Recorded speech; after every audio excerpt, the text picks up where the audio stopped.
अस्सलाम वालेकुम dear student. आज हम अपने दूसरे लेक्चर के साथ होम्योस्टेसिस, पिछले लेक्चर में हमने पढ़ा था, मैं थोड़ा आपको समराइज़ करवाता हूँ। होम्योस्टेसिस के कुछ हमने बेसिक कॉन्सेप्ट मीन थोड़ा इंट्रोडक्शन हमने पढ़ा था। होम्योस्टेसिस है क्या, एनवायरनमेंट क्या होता है, और उसके कुछ कंपोनेंट्स डिस्कस किए थे हमने। और आज इसी चीज़ को थोड़ा आगे बढ़ाते हुए आज जो हम चीज़ें डिस्कस करने जा रहे हैं, एक तो ये MD-CAT के लिहाज से बहुत ज़्यादा इंपॉर्टेंट है, और दूसरा ये थोड़ी कंसेप्चुअल है और इनको बहुत अच्छे से आपने समझ लेना है, लर्न कर लेना है, सीख लेना है। तो इसको स्टार्ट करते हैं हम। होम्योस्टेसिस एट ऑर्गेनिज्मिक लेवल, जो आज के हमारे टॉपिक ऑफ डिस्कशन के हैं। होम्योस्टेसिस एट ऑर्गेनिज्मिक लेवल सबसे पहला जो हम डिस्कस करेंगे, और उसके बाद दूसरा जो हमारे पास है होम्योस्टेसिस एट सेलुलर लेवल। ठीक है, इन दोनों को हमने आज स्टडी करना है, लेकिन इससे पहले हम इसको देखते हैं होम्योस्टेसिस एट ऑर्गेनिज्मिक लेवल। तो बहुत ही इम्पोर्टेंट और थोड़ा कंसेप्चुअल ज़रूर है, लेकिन आपने थोड़ा इधर समझने की कोशिश करनी है। नहायत ही आसान है और इंटरेस्टिंग भी है। अच्छा जी, स्टार्ट करते हैं हम। तो अगर आपको याद हो तो हमने ये पिछले लेक्चर के अंदर कंपोनेंट्स को डिस्कस किया था, कंपोनेंट्स ऑफ होम्योस्टेसिस। तो आपको ये थर्मोरेगुलेशन, ऑस्मोरेगुलेशन और ये एक्सक्रीशन, ये वही तीन कंपोनेंट नज़र आ रहे हैं जिनके बारे में हमने पीछे डिस्कस किया था कि यही तीन वो कंपोनेंट हैं जिनको हम यहाँ इस चैप्टर में लेके चलेंगे। तो इस लेवल को समझाने के लिए, होम्योस्टेसिस एट ऑर्गेनिज्मिक लेवल, इस टॉपिक को समझाने के लिए मैंने ये तीनों कंपोनेंट्स उठाए और इन्हीं को इंशाल्लाह हम थोड़ा थोरली देखेंगे और हम अपने इस कॉन्सेप्ट को क्लियर करेंगे। ले जी बेटे, सबसे पहले हम बात करते हैं थर्मोरेगुलेशन की। थर्मोरेगुलेशन क्या चीज़ है? अच्छा, तो therm mean temperature, heat, regulation, जैसा कि पिछले लेक्चर में बात हुई थी, हमने इसको रेगुलेट करना है, कंट्रोल करना है। हम ये पूरे एक इंडिविजुअल लेवल के ऊपर होम्योस्टेसिस का प्रोसेस कर रहे हैं। ऑर्गेनिज्मिक मीन एक पूरे इंडिविजुअल लेवल के ऊपर। इसको हम डायग्राम की मदद से भी समझेंगे, लेकिन पहले यहाँ फोकस करें ज़रा। The process in which organisms maintain their internal temperature at tolerable range. फिर देखिए ज़रा कि वो प्रोसेस है जिसमें ऑर्गेनिज्म अपने इंटरनल टेम्परेचर को मेंटेन करते हैं। टॉलरेबल रेंज मीन के ये फिक्स नहीं रख सकते हम। अगर आप कहें कि हमारी जो बॉडी है एक आइडियल बॉडी है, ऐसा कुछ भी नहीं है। आइडियलिज्म का तो कॉन्सेप्ट ही नहीं है हमारी बॉडी फिजियोलॉजी में। तो कोई भी चीज़, चाहे वाटर सल्यूट कंसंट्रेशन है, चाहे टेम्परेचर है, चाहे कोई भी चीज़ है, हम उसको एक कांस्टेंट लेवल के ऊपर फिक्स नहीं रख सकते, बल्कि उसको एक नैरो रेंज के ऊपर हम एडजस्ट ज़रूर कर सकते हैं। छोटी सी एग्जांपल देता हूँ आपको। लेट्स सपोज टेम्परेचर की बात करते हैं हम।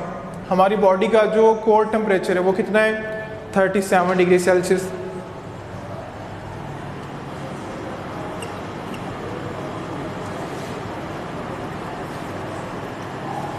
हमारी बॉडी का ये कोर बॉडी टेम्परेचर है। ऑप्टिमम टेम्परेचर जिसे कह लें आप। हमारी बॉडी के जितने एंजाइम हैं, इतने इस टेम्परेचर के ऊपर जो है वो सबसे ज़्यादा एफिशिएंटली काम करते हैं। तो टेम्परेचर इससे थोड़ा सा ऊपर नीचे जो है वो चेंज हुआ या फ्लक्चुएशन इनमें आई, तो हमारे जितने एंजाइम हैं वो प्रॉपरली काम नहीं करेंगे। तो इसी तरह जब एंजाइम प्रॉपरली काम नहीं करेंगे तो हमारा मेटाबॉलिज्म नहीं चलेगा। मेटाबॉलिज्म नहीं चलेगा तो जो लाइफ है वो आगे सर्वाइव हम नहीं कर पाएंगे, लाइफ जो है वो सीज हो जाएगी। तो अगर हम बात करें इस नैरो रेंज की, तो नैरो रेंज क्या चीज़ है? इधर देखिए ज़रा, 36 से लेके 38 डिग्री सेल्सियस, ये हमारी नैरो रेंज है। यानी नेचर को पता था कि अगर हम हमारी बॉडी के अंदर ये कांस्टेंट एक फिगर रख दिया जाए, इसके ऊपर तो सर्वाइवल जो है वो पॉसिबल नहीं है। टेम्परेचर में थोड़ी बहुत फ्लक्चुएशन आई, वाटर सल्यूट कंसंट्रेशन में थोड़ी बहुत फ्लक्चुएशन आई, उस एक फिगर को मेंटेन करना बहुत ही मुश्किल हो जाता है। तो ये एक गॉड गिफ्टेड चीज़ है हमारे लिए कि ये जो टेम्परेचर है ये बिल्कुल 37 के ऊपर ना भी हो, तो इसकी रेंज क्या बता दी है नेचर ने? 36 टू 38 डिग्री सेल्सियस। यानी इस नैरो रेंज के ऊपर हम इसको टॉलरेट यानी कर सकते हैं। तो इसको कौन टॉलरेट करता है? होम्योस्टेसिस। तो ये जो होम्योस्टेसिस है ये एक सुपर मैकेनिज्म है जो इसको इस दोनों यानी फिगर के अंदर इसको मेंटेन करके रखता है। मसला कब आएगा, जब हमारा जो बॉडी टेम्परेचर है इस 36 से बिलो चल जाना शुरू हो जाए या 38 से अबव जाना शुरू हो जाए, तो तब जितनी हमारी बॉडी फिजियोलॉजी है, हमारे एंजाइम्स जो हैं वो डीनेचर होना शुरू हो जाते हैं, प्रॉपर काम नहीं करते, बॉडी फिजियोलॉजी है वो सीज होना शुरू हो जाती है। तो इसके लिए जो थर्मो रेगुलेशन जो है होम्योस्टेसिस, ये एक बहुत ही इम्पोर्टेंट रोल है हमारी बॉडी में, और इसको मेंटेन करने वाला सिस्टम भी जो वो है वो कौन सा है, होम्योस्टेसिस। देखिए ये तो हो गया हमारा सबसे पहला कॉन्सेप्ट। अगर हम थे दूसरे नंबर पे हमारे पास है ऑस्मो रेगुलेशन। तो ऑस्मो रेगुलेशन का मतलब क्या है, word osmo, osmo mean concentration of water and salutes, the homeostatic process by which organism maintain their water and solute concentration। लेकिन जी यहाँ दो चीज़ें लिखी हुई हैं, सबसे पहले नंबर पे लिखा हुआ है वाटर कंसंट्रेशन और दूसरा सल्यूट की कंसंट्रेशन। इन दोनों चीज़ों का हमारी बॉडी में बहुत ज़्यादा इंपॉर्टेंट रोल है। कोई एक चीज़ भी ऊपर नीचे हुई तो हमारी जितनी बॉडी फिजियोलॉजी है वो प्रॉपर, जितना मेटाबॉलिज्म है वो नहीं चल सकेगा, लाइफ जो है वो सस्टेन नहीं हो सकेगी in the internal environment of the body. ये तो हो गई इसकी डेफिनेशन। एग्जाम्पल से आपको समझाता हूँ। देखें इधर कह रहा है कि कंसंट्रेशन ऑफ वाटर, हमारी बॉडी में जो पानी है वो 60%, यानी 60% जो है हमारी बॉडी में जो कंसंट्रेशन है वाटर की। लेकिन समवट अगर देखा जाए तो बोन सेल्स के अंदर 20% भी मौजूद होता है, लेकिन अगर बॉडी के अंदर देखा जाए तो बॉडी के अंदर वाटर की जो कंसंट्रेशन है वो है 60%। तो लें जी, आप ड्राउट कंडीशन में चले जाएं, आप अबंडेंट सप्लाई ऑफ वाटर जहाँ भी चले जाएं, लाइक आप बहुत ज़्यादा पानी पी लेते हैं तो आपकी बॉडी के अंदर जो वाटर की कंसंट्रेशन है वो फिर भी 60% ही रहनी है। लाइक आप शॉर्टेज सप्लाई ऑफ वाटर, यानी आप ऐसी जगह पे चले जाते हो, कहीं डेजर्ट में चले जाते हो, वहाँ आपको वाटर अवेलेबल नहीं हो रहा।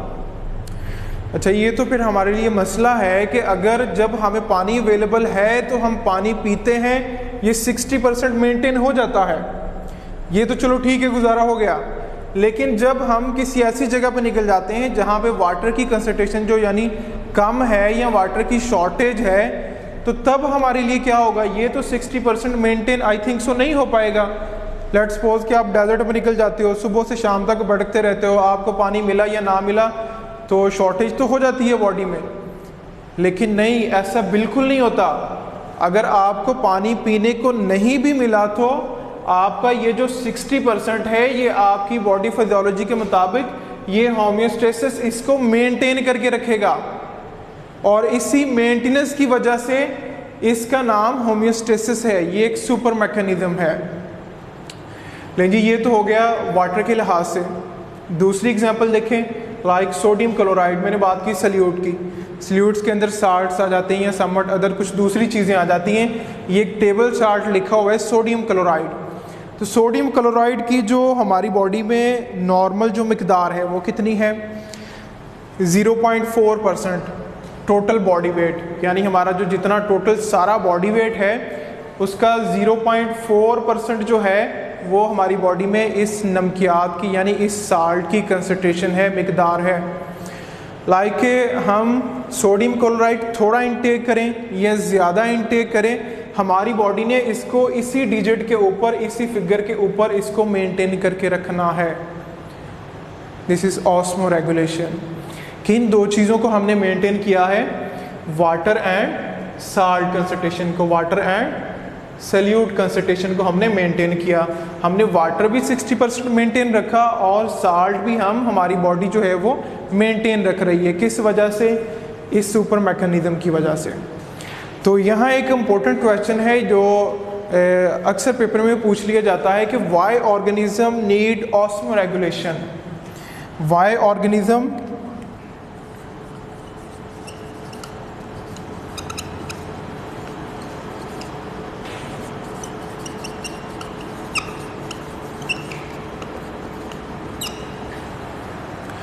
अच्छा जी, जानदारों को ऑस्मो रेगुलेशन की ज़रूरत क्यों महसूस होती है? इम्पोर्टेंट क्वेश्चन है कि लेट्स सपोज अगर हमारी बॉडी के अंदर वाटर और साल्ट की जो कंसंट्रेशन है ये मेंटेन नहीं रहती, तो हमारी बॉडी का जितना सारा मेटाबॉलिज्म है वो डिस्टर्ब हो जाएगा। अब अगर मेटाबॉलिज्म डिस्टर्ब हो चुका है, इट्स मीन कि कोई एंजाइम प्रॉपर काम नहीं कर रहा, कोई मेटाबॉलिक एक्टिविटी नहीं हो रही, और जो लाइफ है वो सर्वाइव नहीं हम कर सकते। मीन कि हमारी बॉडी में जितना सारा ट्रांसपोर्टेशन का सिस्टम है,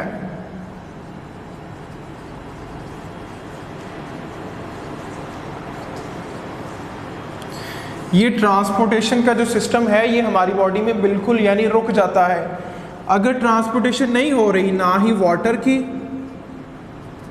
और ना ही सल्यूट्स की, अगर इन दोनों चीज़ों को मेंटेन नहीं रखा गया, ना ही ट्रांसपोर्टेशन होगी, ना ही मेटाबॉलिज्म होगा, और ना ही जो हमारी लाइफ है प्रॉपरली वो सस्टेन कर सकेगी। This is all about osmoregulation. तो आगे चलते हैं हम अगले थर्ड कॉन्सेप्ट की तरफ, एक्सक्रीशन। लेकिन जी एक्सक्रीशन क्या है? Removal of waste from the body, specially nitrogenous waste. लेकिन यहाँ ये लिखा हुआ है नाइट्रोजीनियस वेस्ट। हमारी बॉडी में जितनी भी मेटाबॉलिक एक्टिविटीज़ होती हैं, उन सारी मेटाबॉलिक एक्टिविटीज़ के नतीजे में जो मेजर वेस्ट बनता है हमारी बॉडी में वो नाइट्रोजीनियस वेस्ट है। इसके आगे फर्दर हमारे पास बहुत सारी फार्म है, अमोनिया है, यूरिया है, यूरिक एसिड है। अवेलेबिलिटी ऑफ वाटर के लिहाज से ये अपनी अपनी प्रोडक्ट में टूट जाता है। This mechanism is known as excretion. ठीक है, हम इसको एक्सक्रीशन कहते हैं। लेकिन ये एक डिजीज़ है, आपने इसके बारे में पहले भी पढ़ा है, गाउट, आर्थराइटिस इसका दूसरा नाम है। ये क्यों होती है? क्योंकि सम टाइम हमारी बॉडी के अंदर लाइक जॉइंट्स के अंदर, जिसे कहते हैं कि एक nitrogenous waste in the form of uric acid are deposit, कि हमारे जॉइंट्स के अंदर यूरिक एसिड जो है वो डिपॉजिट हो जाता है, तो हमें घुटनों के अंदर वो स्वेलिंग हो जाती है, फिर दर्द होता है। तो जिस वजह से ये आर्थराइटिस जो है ये सिम्टम्स अराइज हो जाता है। तो ये है किस वजह से? Due to the deposition of uric acid. अब देखो कि जितना सारा वेस्ट मटेरियल है इसको तो बाहर निकलना चाहिए ना बॉडी से, जो एक्सेसिव फॉर्म में है, जो एक्स्ट्रा है, उसको बॉडी से बाहर निकलना चाहिए। अगर लेट्स सपोज कि हमारा होमियोस्टेसिस जो है वो प्रॉपरली एफिशिएंटली काम नहीं कर रहा, इट्स मीन के ये जितना यूरिक एसिड है ये बॉडी से बाहर नहीं आ रहा। अगर हमारी बॉडी में से डिपॉजिट हो रहा है, इट्स मीन कि ये तरह तरह के दूसरे जितने हमारी बॉडी में मेटाबॉलिज्म चल रहा है, केमिकल और बायोलॉजिकल रिएक्शंस हो रहे हैं, उनके साथ मिलके उनको डिस्टर्ब करना शुरू कर देता है। मीन कि जितना सारा नाइट्रोजीनियस वेस्ट है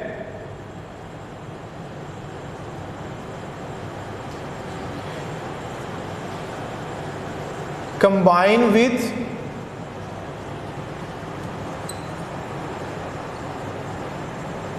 मेटाबॉलिज्म, हमारी बॉडी में जितने भी रिएक्शन हो रहे हैं, वेस्ट है, एक वेस्ट मटेरियल है, और उन मेटाबॉलिक रिएक्शंस के साथ ये भी कंबाइन हो जाता है। अब अगर ये उनके साथ कंबाइन हो जाता है तो हमारी जो रिक्वायर्ड प्रोडक्ट है वो कभी नहीं बनेगी। तो लेंगे ये हमारे पास था homeostasis at organismic level, homeostasis at organismic level. इसको मैं डायग्राम की मदद से भी मैं अभी थोड़ा एक्सप्लेन करता हूँ, लेकिन उससे पहले होमियोस्टेसिस एट सेलुलर लेवल, इसको भी एक नज़र देखें ज़रा, कि ये तो हमने डिस्कस कर लिया होमियोस्टेसिस को एट ऑर्गेनिज्मिक लेवल के ऊपर, एक इंडिविजुअल लेवल के ऊपर। अब हमने होमियोस्टेसिस को देखना है सेलुलर लेवल के ऊपर भी, कि सेलुलर लेवल के ऊपर जो होमियोस्टेसिस का प्रोसेस है वो किस तरह चलता है। तो बहुत ही इम्पोर्टेंट है ये, थोड़ा कंसेप्चुअल भी है, लेकिन आपने यहाँ थोड़ा गौर करना है। मैंने एनवायरनमेंट को स्पेशली पहले कैटेगराइज कर दिया ताकि आपको समझने में थोड़ी आसानी हो सके। लेकिन पहले हम एनवायरनमेंट की बात करते हैं। जो एनवायरनमेंट है हमारे pass on the basis of cellular environment 3 तरह का होता है। आई रिपीट दैट कि हमारे पास जो एनवायरनमेंट है on the basis of cellular level, ये 3 तरह का होता है।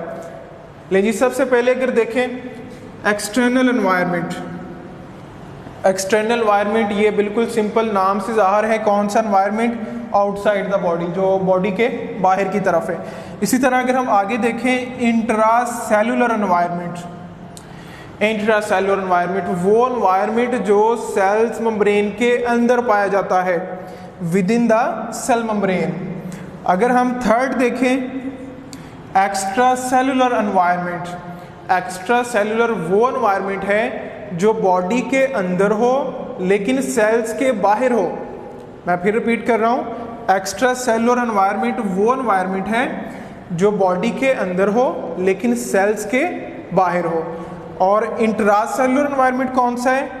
वो एनवायरनमेंट हमारे पास जो within the cell membrane हो, मीन के cell membrane within the cell membrane हो। इसको डायग्राम की मदद से देखते हैं ज़रा।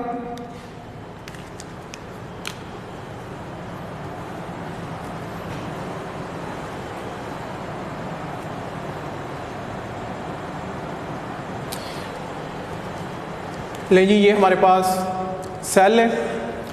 अब मैं यहाँ से इन सारे एनवायरनमेंट को मैं यहाँ से आपको कैटेगराइज करके बताऊँगा। तो दिस इज सेल और ये हमारे पास होगी बॉडी, ठीक है। अब ये बॉडी है और ये सेल है। अब इसके बाहर वाला जितना ये एनवायरनमेंट है ये हमारे पास क्या कहलाएगा? External environment. ये पहले वाला ये क्या कहलाएगा? External environment. लाइक मैं इधर आपके सामने खड़ा हूँ और ये जितनी मेरी सराउंडिंग है, ये जितनी मेरी सारी सराउंडिंग है, मेरे इर्द गिर्द जितनी सारी चीज़ें हैं, ये मेरा एक्सटर्नल एनवायरनमेंट है। मेरी सराउंडिंग में जितनी सारी चीज़ें हैं ये मेरा एक्सटर्नल एनवायरनमेंट है। इट्स मीन के ये वाला जो हो गया ये क्या है? इसका एक्सटर्नल एनवायरनमेंट।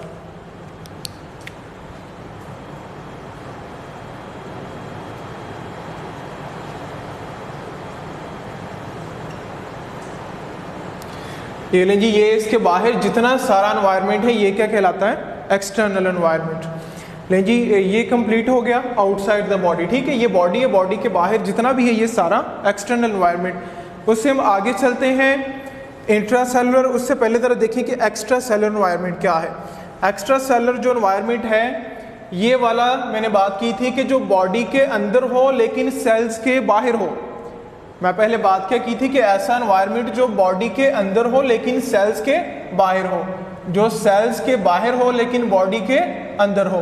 ये यहाँ से लेके यहाँ तक ये जितना सारा एनवायरनमेंट है इसको हम क्या नाम देंगे? एक्स्ट्रा सेलुलर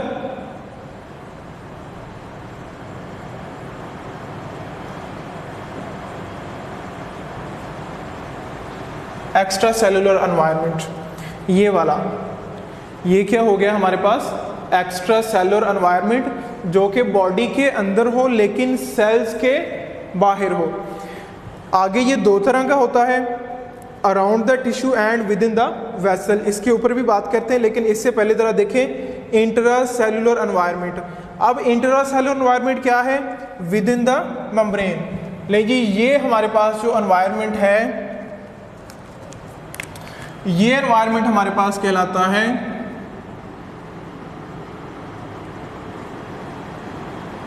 इंट्रासेलुलर एनवायरनमेंट, जो सेल मेम्ब्रेन के अंदर की तरफ है। तो ये सेल्स पड़े हुए हैं और जो सेल्स के पास ये जितना सारा एनवायरनमेंट है ये इंट्रासेलुलर एनवायरनमेंट। और ऐसा एनवायरनमेंट जो बॉडी के अंदर और सेल्स के बाहर की तरफ है ये क्या कहलाता है? Extra cellular environment. और एक्सटर्नल एनवायरनमेंट कौन सा है? जो आउटसाइड द बॉडी, जो बॉडी के बाहर की तरफ है। लीजिए अब बात कर लेते हैं हमारे पास ये जो एक्स्ट्रा सेलुलर की टू टाइप्स हैं, around the tissues and with in the vessels. इसको देखें ज़रा।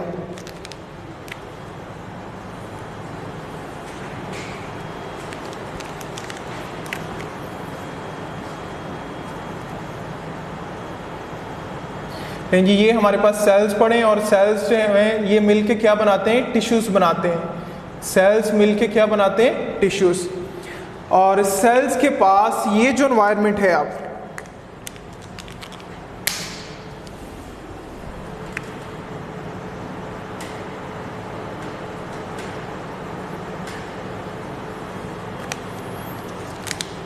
लें जी ये टिश्यूज हैं और ये हमारे पास सेल्स हैं। और ये टिश्यूज के पास जो हमारे पास एनवायरनमेंट है ये एनवायरनमेंट कहलाता है extra cellular environment around the tissues. और जो अराउंड द टिश्यूज है उसका एक स्पेसिफिक नाम है इंटरस्टिशियल एनवायरनमेंट। इसको मैं क्या नाम दूंगा? इंटरस्टिशियल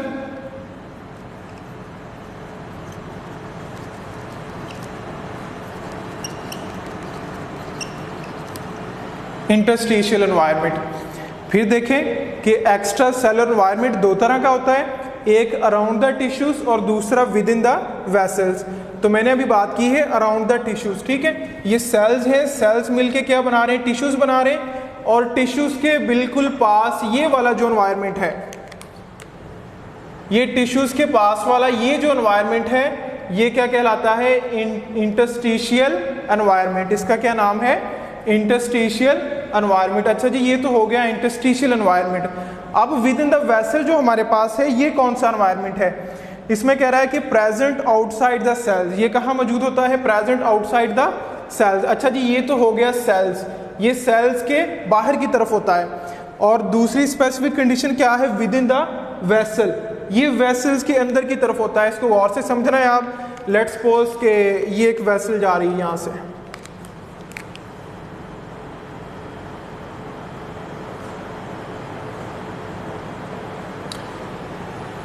ब्लड वेसल जा रही है कोई, ब्लड वेसल्स के अंदर क्या होगा, blood, let's suppose this is RBCs.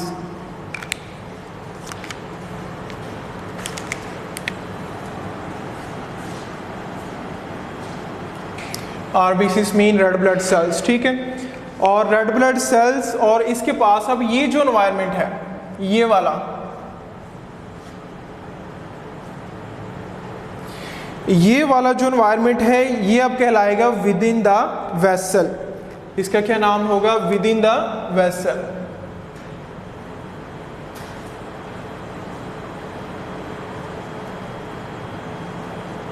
With in the vessel. लेकिन जी ये हमने एनवायरनमेंट को बहुत अच्छे से देखा समझा भी है, इसको मैं यहाँ से रिपीट कर रहा हूँ। ये देखना है आपने, एक्स्ट्रा सेलुलर एनवायरनमेंट दो तरह का होता है, around the tissues and with in the vessels. अब ये टिश्यूज हैं और ये अराउंड द टिश्यूज, टिश्यूज के बिल्कुल पास वाला ये जो एनवायरनमेंट है, ये क्या कहलाता है, इंटरस्टिशियल एनवायरनमेंट। और दूसरा है विद इन द वेसल, ये ब्लड वेसल है और ये वेसल के अंदर ये आरबीसीज है। आप देखें कि बिल्कुल सेल्स के बिल्कुल पास और वेसल के अंदर जो है, ये with in the vessels environment है, ये वाला। तो ये तो हो गया हमारे पास, ये सारा एनवायरनमेंट को हमने कैटेगराइज कर लिया।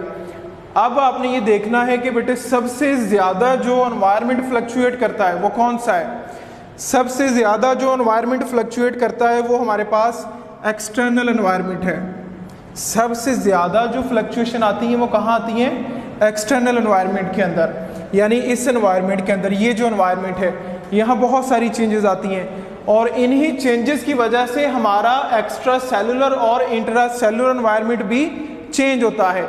गौर से सुनना यहाँ से बात को, ये बिल्कुल निचोड़ है सारे टॉपिक का। अच्छा जी, आगे उसके बाद जो कम चेंजेस आती हैं वो आती हैं हमारे इस एक्स्ट्रा सेलुलर एनवायरनमेंट के अंदर।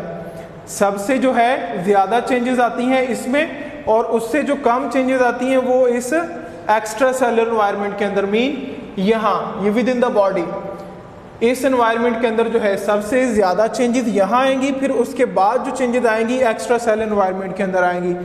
लेकिन जी बिल्कुल रेयर कम चेंजेस, सबसे ज़्यादा कम चेंजेस कहाँ आएंगी, इस इंट्रा सेलुलर एनवायरनमेंट के अंदर, इस सेल के अंदर सबसे ज़्यादा जो है कम चेंजेस आएंगी। लेकिन जी अब मैं इस कंक्लूजन रखने लगा हूँ आपके सामने।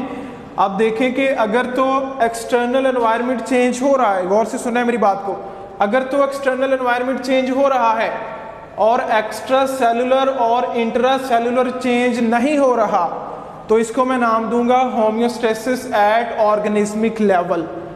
मैं फिर रिपीट कर रहा हूं, अगर एक्सटर्नल एनवायरनमेंट चेंज हो रहा है, एक्स्ट्रा सेलुलर और इंट्रा सेलुलर चेंज नहीं हो रहा, तो इसको मैं नाम दूंगा होम्योस्टेसिस एट ऑर्गेनिज्मिक लेवल, ठीक है।